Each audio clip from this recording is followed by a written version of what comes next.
Yes dear students, good morning to all of you.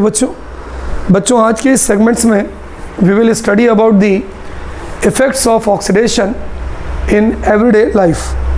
कि हमारे daily के जो ज़िंदगी है, जो हमारी लाइफ है, उसमें ऑक्सीडेशन का क्या रोल है। ठीक है, so will study the effect of oxidation in our daily life. Is it clear बच्चों?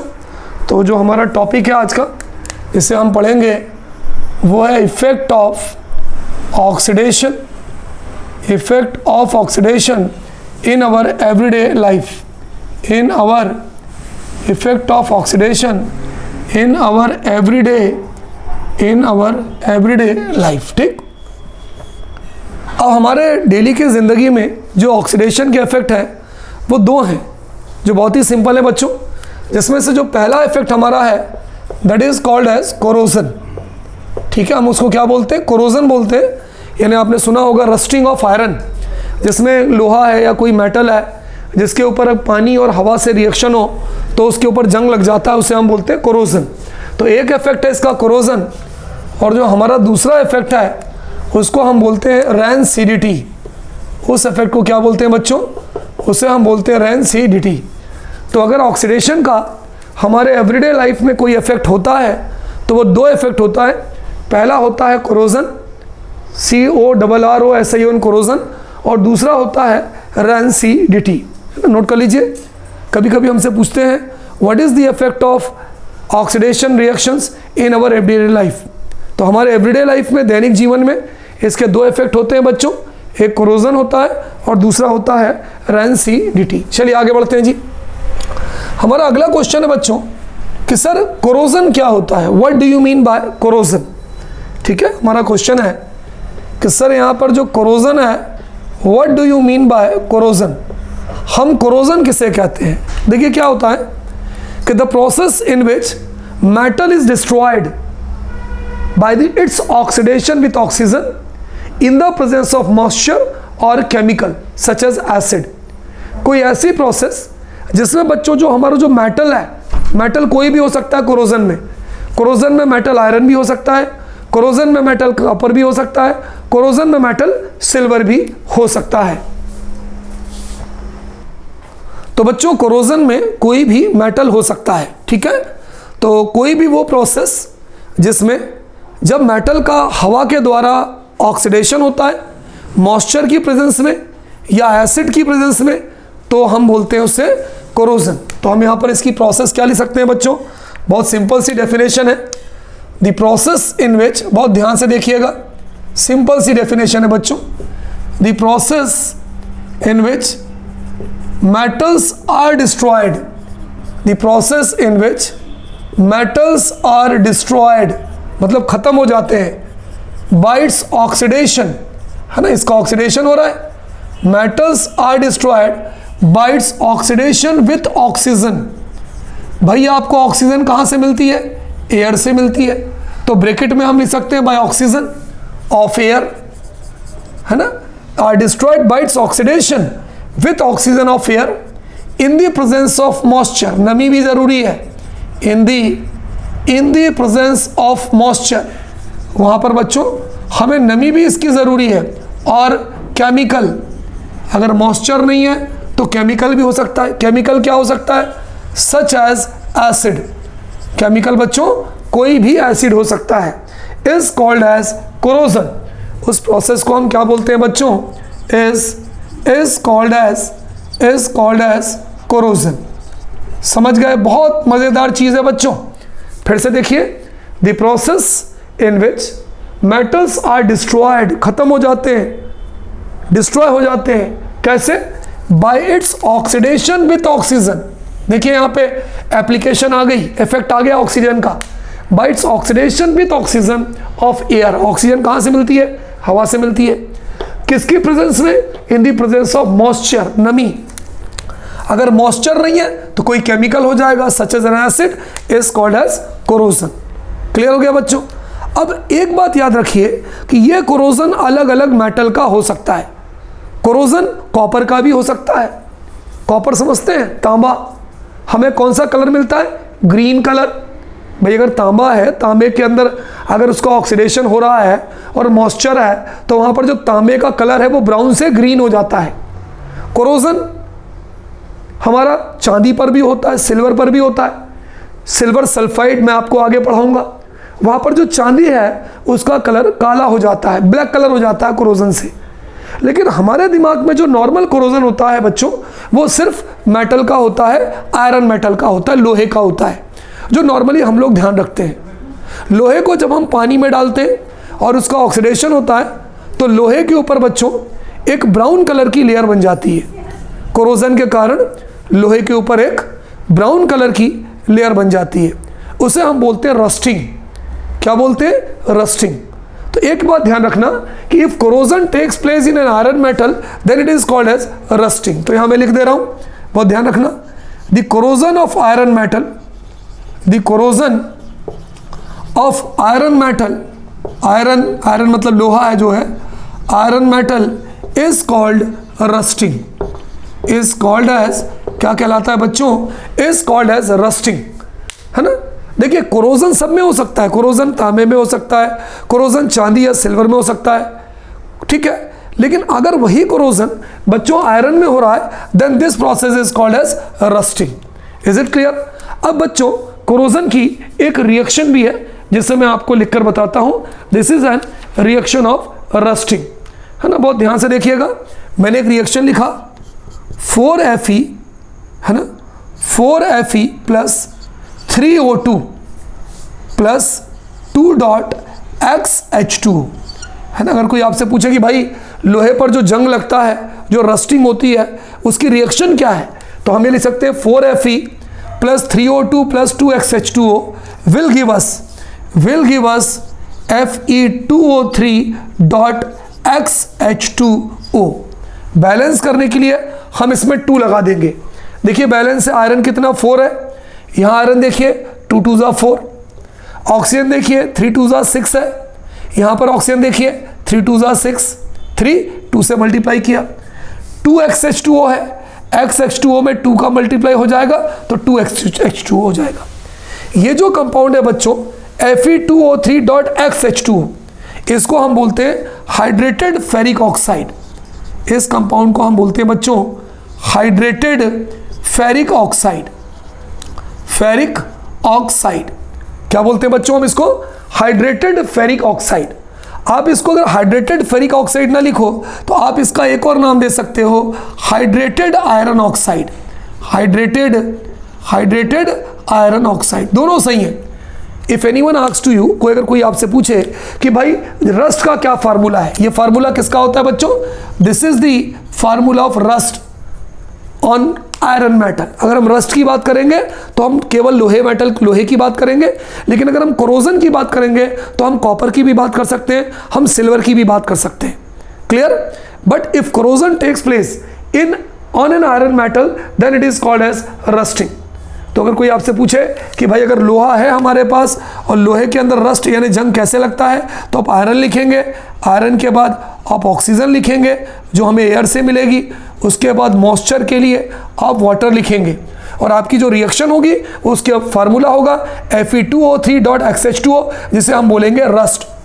ठीक है, तो यदि आयरन है, आयरन के ऊपर देखिए अगर आपको आयरन का बताना हो तो the process in which iron are destroyed by its oxidation with oxygen in the presence of moisture or chemical is called as rusting। आप corrosion नहीं बोलेंगे वहाँ पे, ठीक। तो यदि आपको corrosion की डेफिनेशन आपके पेपर में पूछी जाती है तो बहुत ही सिंपल डेफिनेशन है बच्चों, इससे सिंपल कोई डेफिनेशन नहीं हो सकती। The process in which metals are destroyed by its oxidation with oxygen in the presence of moisture or chemical such as an acid, है ना, is called as corrosion। अब ये है ना destroyed by its oxidation, its लिख दिया मतलब इसके ऑक्सीडेशन के कारण, ठीक है। its मतलब मेटल की सरफेस पर, its मतलब मेटल की सरफेस पर, उसे हम क्या बोलेंगे? corrosion बोलेंगे। कभी कभी हमारे पेपर में क्वेश्चन आता है what do you mean by rusting? तो we can say the corrosion of iron metal is called as rusting। Sometimes हमारे पेपर में क्वेश्चन आता है कि what is the formula of rust, जो जंग लगती है उसका फार्मूला क्या होता है, तो हम बैलेंस वाला नहीं बोलेंगे, हम बोलेंगे Fe2O3.XH2O। अगर नाम पूछे तो क्या बोलेंगे? हाइड्रेटेड फेरिक ऑक्साइड या hydrated iron oxide. The formula of rust is Fe2O3.XH2. It is called as hydrated iron oxide और hydrated ferric oxide. Is it clear बच्चों? So note down in your copy.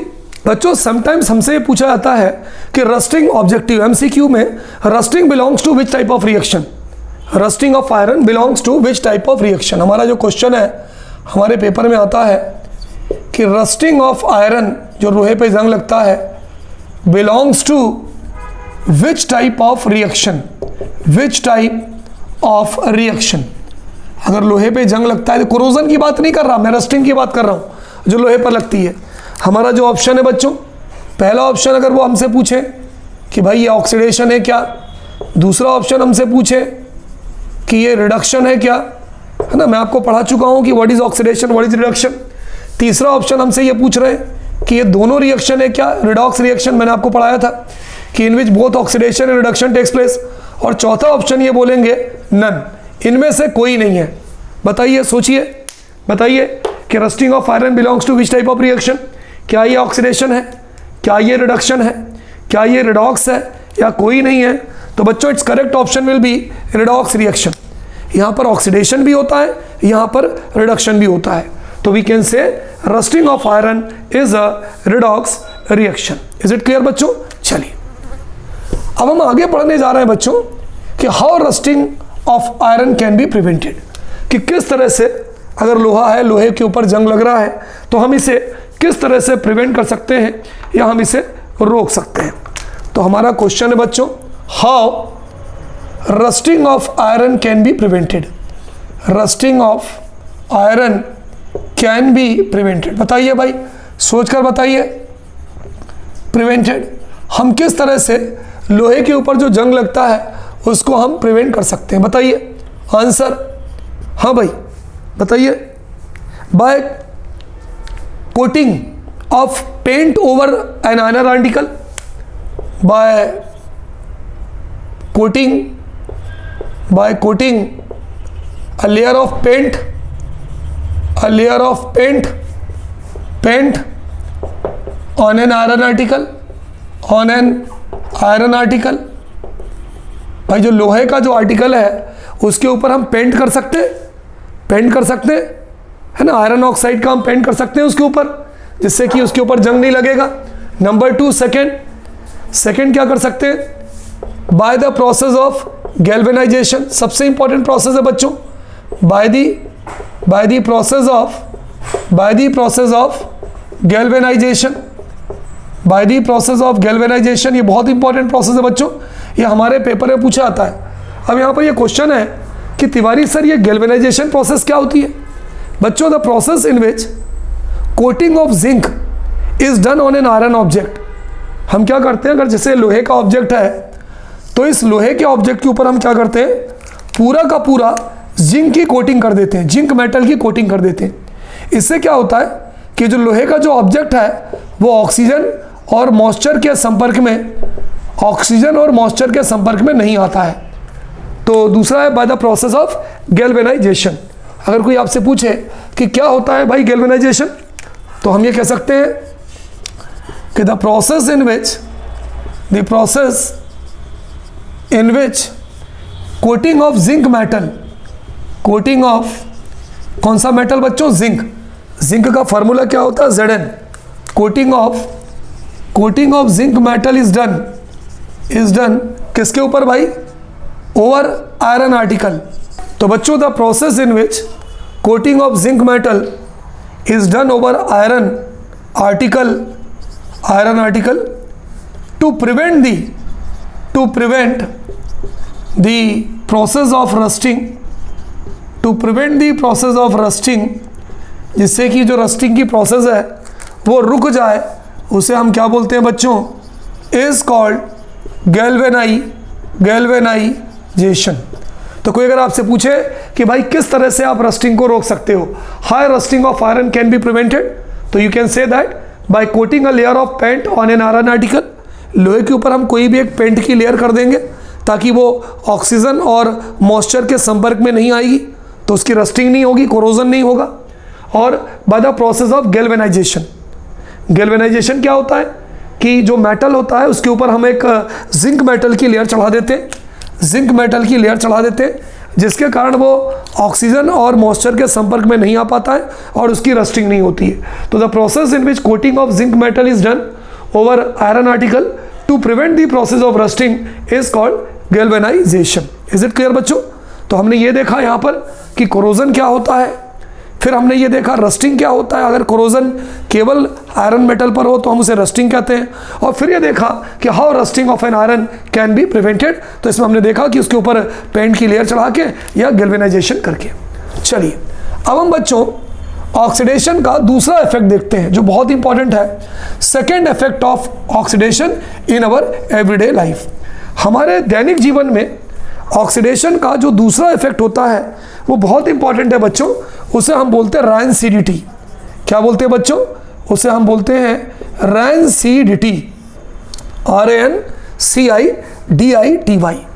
बच्चों आपने देखा होगा कि यदि कोई फूड मटेरियल है, जैसे चिप्स है या कोई ऐसी मिठाई है, गुजिया है या कोई भी ऐसी मिठाई है, पूड़ी है, जो हमारी ऑयल या फैट में बनती है ना, फैट मतलब वनस्पति घी, डालडा वगैरह में या ऑयल में जो हम चीज़ें बनाते हैं, यदि हम उसे काफ़ी लंबे समय तक रखें, काफ़ी लंबे समय तक रखें और हवा में रखें तो उसका ऑक्सीडेशन हो जाता है।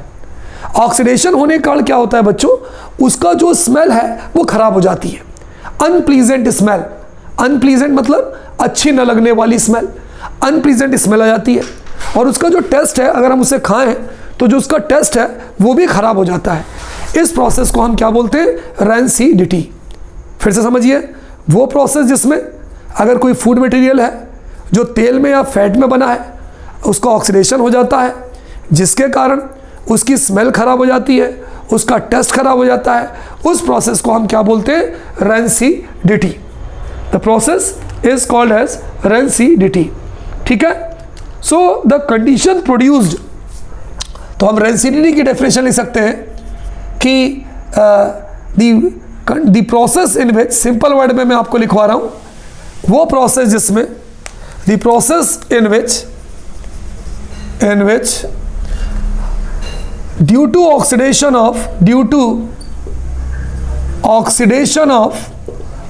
होता है, oxidation of oil and fat containing food, oil and fat containing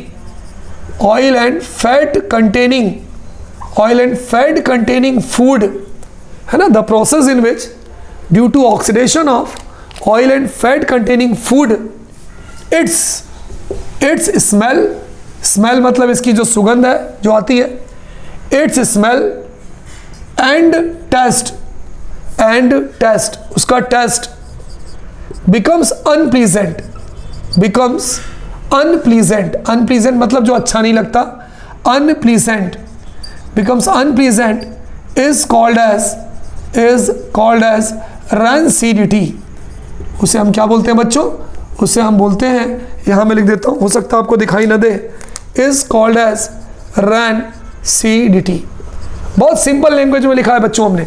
the process in which due to oxidation of oil and fat containing food, है ना, due to oxidation of oil and fat containing food, its smell and taste becomes unpleasant, है ना, is called as रैनसिडिटी। अगर तेल या fat है, कोई खाना है जिसमें ऑयल या फैट है, तो अगर ऑयल या फैट का ऑक्सीडेशन हो जाए, काहे से? एयर में जो ऑक्सीजन है उसके द्वारा, तो उसमें बदबू आने लगती है, मतलब उसकी स्मेल खराब हो जाती है और उसका टेस्ट भी खराब हो जाता है, तो उस प्रोसेस को हम बोलते हैं रैनसिडिटी। फिर से देखिए, the process in which due to oxidation of oil and fat containing food, यानी फूड के अंदर जिसका ऑक्सीडेशन हो रहा है वो कौन है बच्चों? वो है oil and fat. It's smell, यानी जो फूड है हमारी उसकी स्मेल और उसका जो टेस्ट है वो दोनों अनप्लीजेंट हो जाते हैं। Unpleasant, UNPLEASENT, unpleasant, PLEASENT। ठीक है, अनप्लीजेंट यानी दोनों की चीज़ें अच्छी नहीं लगती, अनप्लीजेंट मतलब अच्छी न लगने वाली, उसे हम क्या बोलते हैं? Is called as rancidity. तो यहाँ भी एक प्रोसेस यहाँ पर जो यूज हो रही है वो हो रही है ऑक्सीडेशन। समझ आ गया? कोई अगर आपसे पूछे कि भाई ऑक्सीडेशन किसका होता है, तो आप बोलोगे यहाँ पर रेंसिडिटी में किसका ऑक्सीडेशन होता है, तो आप बोलोगे फैट या ऑयल का होता है, चिकनाई युक्त पदार्थ का होता है, जो फैट के ऊपर, जो फूड मटेरियल के ऊपर होते हैं, ठीक, उनका ऑक्सीडेशन होता है, जिसके कारण उनका टेस्ट खराब हो जाता है और जिसके कारण उसकी स्मेल खराब हो जाती है। अब बच्चों कभी कभी हमारे पेपर में क्वेश्चन आता है, how rancidity can be prevented. ये तो क्वेश्चन था, व्हाट इज रेंसिडिटी। चलिए हम किस तरह से ऑयल और फैट कंटेनिंग जो फूड है, जिसके अंदर तेल है या फैट है, उसको हम रेंसिड होने से रोक सकते हैं, खराब होने से रोक सकते हैं। तो हमारा अगला क्वेश्चन है, हाउ रेंसिडिटी ठीक है ना, कैन बी प्रिवेंटेड। आप किस तरह से खाने को, ऑयल और फैट कंटेनिंग फूड जो है उसको खराब होने से बचा सकते हो। How rancidity of food can be prevented. तो बच्चों इसका पहला होगा, फर्स्ट पॉइंट होगा, by adding antioxidants to food. इसके आंसर के अंदर हमारा पहला होगा बाय एडिंग एंटीऑक्सीडेंट्स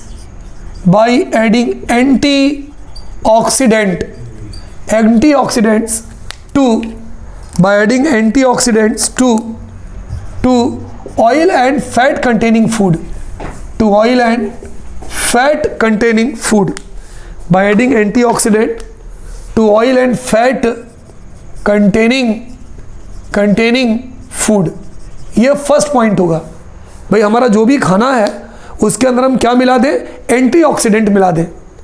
अब यहाँ पे क्वेश्चन आता है कि सर वो एंटीऑक्सीडेंट्स क्या होते हैं, तो एंटीऑक्सीडेंट्स के एग्जांपल क्या है। फॉर एग्जांपल नाइट्रोजन ले लो आप, N2 नाइट्रोजन गैस ले लो आप, या ले लो आप BHA, इसका फुल फॉर्म होता है, एक तो नाइट्रोजन गैस हो गया नंबर 1, नंबर 2 BHA का फुल फॉर्म होता है ब्यूटाइलेटेड। ये एंटीऑक्सीडेंट है बच्चों, ये एंटीऑक्सीडेंट है, ब्यूटाइलेटेड हाइड्रोक्सी एनिसॉल, बहुत इंपॉर्टेंट है बच्चों, इसको हम बोलते हैं ब्यूटाइलेटेड हाइड्रोक्सी एनिसॉल। या तो आप नाइट्रोजन गैस मिला सकते हैं उसके अंदर एंटीऑक्सीडेंट में, लेकिन ये तो उड़ जाएगी, ये उस पर रहेगी नहीं। BHA मिला सकते हैं एंटीऑक्सीडेंट, जिसका फुल फॉर्म होता है ब्यूटाइलेटेड हाइड्रोक्सी एनिसॉल। ये क्या करता है, फूड के ऊपर एक लेयर बना लेता है, जिससे कि फूड जो है वो ऑक्सीजन के कांटेक्ट में नहीं आता है और ऑयली और फैट कंटेनिंग फूड जल्दी खराब नहीं होता। दूसरा बच्चों आप जो बुक्स में देखोगे वो उन्होंने लिया है BHT, इसका फुल फॉर्म होता है ब्यूटाइलेटेड हाइड्रोक्सी टोलुइन, TOLUENE। तो पहला रेंसिडिटी को रोकने के लिए, खाने को खराब होने से रोकने के लिए, जिसमें ऑयल और फैट है, पहला काम हम क्या कर सकते हैं, by adding antioxidant to oil and fat containing food. हम फैट कंटेनिंग फूड के अंदर क्या मिला सकते हैं, एंटीऑक्सीडेंट मिला सकते हैं। कौन कौन सी चीज़ें हैं जो एंटीऑक्सीडेंट का काम करती हैं। नंबर 1 नाइट्रोजन गैस है, नंबर 2 BHA है। क्या होता है BHA का फुल फॉर्म बच्चों, ब्यूटाइलेटेड हाइड्रोक्सी एनिसॉल। तीसरा क्या है तुम्हारा, BHT है, BHT का फुल फॉर्म क्या होता है जी, ब्यूटाइलेटेड हाइड्रोक्सी टोलुइन। अब यहाँ पर कभी कभी ये क्वेश्चन पूछा जाता है कि ऐसा क्या होता है कि जिससे हमारे खाने को ये खराब होने से रोकते हैं। ये बच्चों रिड्यूसिंग एजेंट का काम करते हैं। कभी कभी हमारे पेपर पूछा जाता है कि एंटीऑक्सीडेंट बिहेव्स लाइक व्हाट, ये किस तरह का काम करते हैं। तो हम ये कह सकते हैं यहाँ पे कि antioxidants act as reducing agent, है ना। बहुत इंपॉर्टेंट क्वेश्चन है बच्चों कि जो खाना ऑयल और फैट कंटेनिंग फूड को जो हम बचाने के लिए जो मिलाते हैं उसको हम एंटीऑक्सीडेंट कहते हैं। एंटीऑक्सीडेंट कैसा काम करते हैं, it act as reducing agent. तो इसका मतलब क्या हुआ, अगर ये रिड्यूसिंग एजेंट काम करते हैं तो क्या करते हैं, विच प्रिवेंट, जो रोकते हैं, which prevent the oxidation of oil and fat, है ना, ऑफ फूड। खाने के अंदर जो ऑयल और फूड है उसके ऑक्सीडेशन को रोकते हैं। तो बच्चों पहला पॉइंट क्लियर हो गया कि रेंसिडिटी को प्रिवेंट करने के लिए क्या कर सकते हैं हम, by adding antioxidants to oil and food containing food. ठीक है, चलिए दूसरा पॉइंट देखते हैं बच्चों, सेकेंड पॉइंट, है ना। इनको पॉज करिएगा, पॉज करके इसको नोट करते जाइएगा। तो ये मैंने आपको फर्स्ट पॉइंट बता दिया। सेकेंड पॉइंट क्या हो सकता है बच्चों इसका? Second point, by packaging oil and fat containing food material in nitrogen gas. भाई आपने देखा होगा मार्केट में जब हम पाउच लेने जाते हैं चिप्स का या कुरकुरे का या नमकीन का, तो उसके अंदर फूला हुआ होता है, कुछ एयर भरी होती है, कुछ गैस भरी होती है उसके अंदर। वो गैस कौन सी गैस होती है बच्चों? Nitrogen gas. वो भी एंटीऑक्सीडेंट का काम करती है। तो हम ये सेकेंड पॉइंट ले सकते हैं कि by packaging oil and fat containing food materials, oil and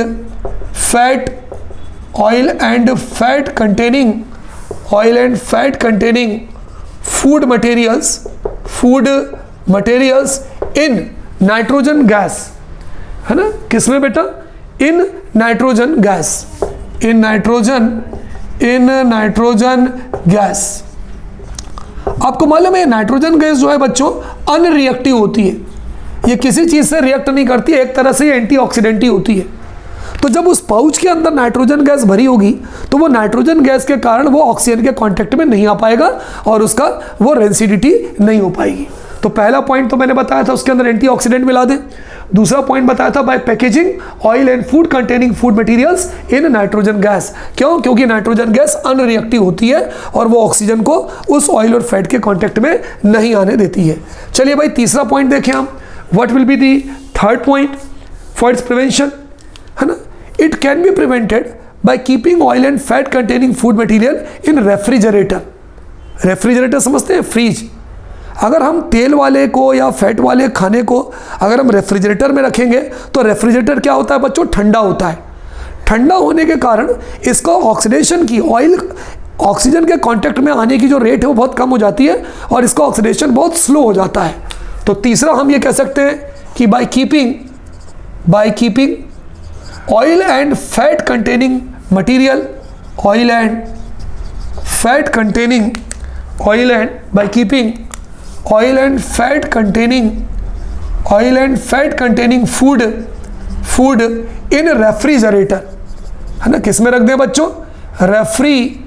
refrigerator, क्योंकि वो ठंडा होता है बच्चों और ठंडा होने के कारण इसका जो ऑक्सीडेशन है वो नहीं हो पाता।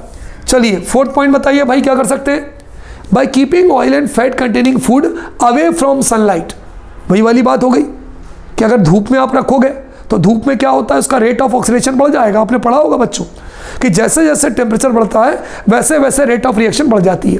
तो अगर हम उस चिप्स को या कोई पूड़ी को या कोई ऐसा फूड मटेरियल है अगर हम धूप से छांव में रख देंगे तो भी वो थोड़ी लंबे समय तक, ज़्यादा नहीं 3-4 दिन, फिर भी काफ़ी लंबे समय तक 2-4 घंटे तक वो सही रहेगा।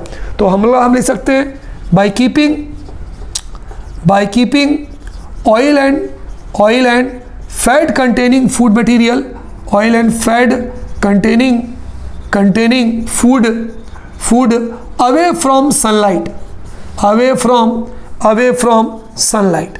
सूरज की रोशनी से तो बच्चों हम उसे दूर रख सकते हैं by keeping it away from sunlight. Number 5 भाई हमने सनलाइट से हटा दिया, रेफ्रिजरेटर से हटा दिया, हमारे घर में रेफ्रिजरेटर नहीं है, आप क्या करें? तो बच्चों ऐसी कंडीशन में आपने देखा होगा आपकी मम्मा लोग करती होंगी कि जो चिप्स बनाती होंगी या जो पापड़ तलती होंगी तो उसको वो क्या करती है कि किसी डब्बे बर्तन में रख देती है और बर्तन में रख के उसको टाइट बर्तन में बंद कर देती है। तो क्या हुआ? Air tight container. अगर हम बच्चों चिप्स को या कोई ऐसा सब्सटेंस है जिसको हम ऑयल और फैट में बना रहे हैं और हम ये चाहते हैं कि वो रेंसिड ना हो, वो क्या ना हो, रेंसिडिटी ना हो उसके अंदर या ख़राब ना हो, उसका ऑक्सीडेशन ना हो ऑक्सीजन से एयर की, तो हम उसे एयर टाइट कंटेनर में रख देते हैं ढक्कन बंद करके बिल्कुल। तो उससे क्या होता है? उसका ऑक्सीडेशन नहीं हो पाता है और वो जल्दी ख़राब नहीं होता, मतलब 4-6 दिन 10 दिन तक आराम से चलता रहता है। तो लास्ट पॉइंट क्या लिख सकते हैं हम बच्चों? Bye keeping oil and fat containing food in an air tight container. In an बोलो बच्चों, in an air tight container जिसमें एयर ना जा सके। अगर एयर नहीं जाएगी तो ऑक्सीजन नहीं होगी तो उसका ऑक्सीडेशन नहीं होगा। Is it clear? तो बच्चों आज के इस सेगमेंट में मैंने आपको क्या पढ़ाया? Effect of oxidation in our everyday life, हमारे दैनिक जीवन में ऑक्सीडेशन का क्या यूज़ है। मैंने आपको दो बातें बताई बच्चों। सबसे पहले मैंने आपको बताया कोरोजन, है ना, रिवाइज करिए क्या होता है corrosion. The process in which metals are destroyed, खराब हो जाता है by its oxidation with oxygen in the presence of moisture और केमिकल सच एज एसिड, तो हम उसे क्या बोलते हैं बच्चों, हम उसे कोरोजन बोलते हैं। फिर मैंने क्या बताया आपको कि अगर ये कोरोजन आयरन का होता है तो हम उसे क्या बोलते हैं, रस्टिंग बोलते हैं, ठीक है। तो if corrosion of iron metal takes place then it is called as rusting. फिर मैंने आपको बहुत मज़ेदार चीज़ बताई थी कि रस्ट क्या होता है, मैंने बताया था 4Fe plus 3O2 plus 2XH2O will give us 2Fe2O3.XH2। Rust का क्या फार्मूला होता है, हाइड्रेटेड फेरिक ऑक्साइड को हम रस्ट कहते हैं। उसके बाद बच्चों मैंने आपको पढ़ाया कि किस तरह से हम रस्टिंग को रोक सकते हैं, या तो उसके ऊपर पेंट कर दें या उसका गैल्वेनाइजेशन कर दें। गैल्वेनाइजेशन क्या होता है, किसी भी मेटल के ऊपर हम जिंक की लेयर चढ़ा देते हैं। Process in which a coating of zinc is done on an iron article is called a rusting. उसके बाद मैंने आपको दूसरा टॉपिक पढ़ा, व्हाट इज रेंसिडिटी। तो मैंने आपको बताया कि the process in which oxidation due to oxidation of oil and fat containing food material its smell as well as taste becomes unpleasant. इसकी स्मेल भी खराब हो जाती है, इसका टेस्ट भी खराब हो जाता है, जो हमें अच्छा नहीं लगता, उसको हम बोलते हैं रेंसिडिटी। और लास्ट मैंने आपको बताया कि बच्चों किस तरह से हम ऑयल और फैट कंटेनिंग फूड जो होता है उसको रेंसिड होने से बचा सकते हैं, उसकी रेंसिडिटी को रोक सकते हैं। पहला पॉइंट क्या बताया था, बाय एडिंग एंटीऑक्सीडेंट्स, ऐसी चीज़ें जो उसका ऑक्सीडेशन नहीं होने देती हैं। नाइट्रोजन गैस भी हो सकती है, BHA भी हो सकता है, BHT भी हो सकता है। उसके बाद मैंने बताया कि by packaging the food material in a nitrogen gas, है ना, जो चिप्स वगैरह के पैकेट आप खरीदते हो फूले फूले होते हैं, उनमें नाइट्रोजन गैस भरी होती है। तीसरा बताया कि by packaging oil and food containing food material in nitrogen gas, जो अनरिएक्टिव होती है। By keeping oil and fat containing food in refrigerator, क्योंकि वो ठंडा होता है, ठंडे होने के कारण उसका रेट ऑफ ऑक्सीडेशन बहुत कम हो जाता है। Next, bye keeping oil and fat containing food away from sunlight, वही वाली बात, ज़्यादा धूप होगी जल्दी खराब हो जाएगा, ठंडा होगा उसकी ऑक्सीडेशन खराब तो होगा लेकिन कम समय, ज़्यादा समय लगेगा। Bye keeping oil and fat containing food in an air tight container, ये नॉर्मली हम घरों में यूज़ करते हैं, क्योंकि रेफ्रिजरेटर नहीं है तो उसको डब्बा बंद करके रखते हैं जिससे उसके अंदर ऑक्सीजन नहीं जाती।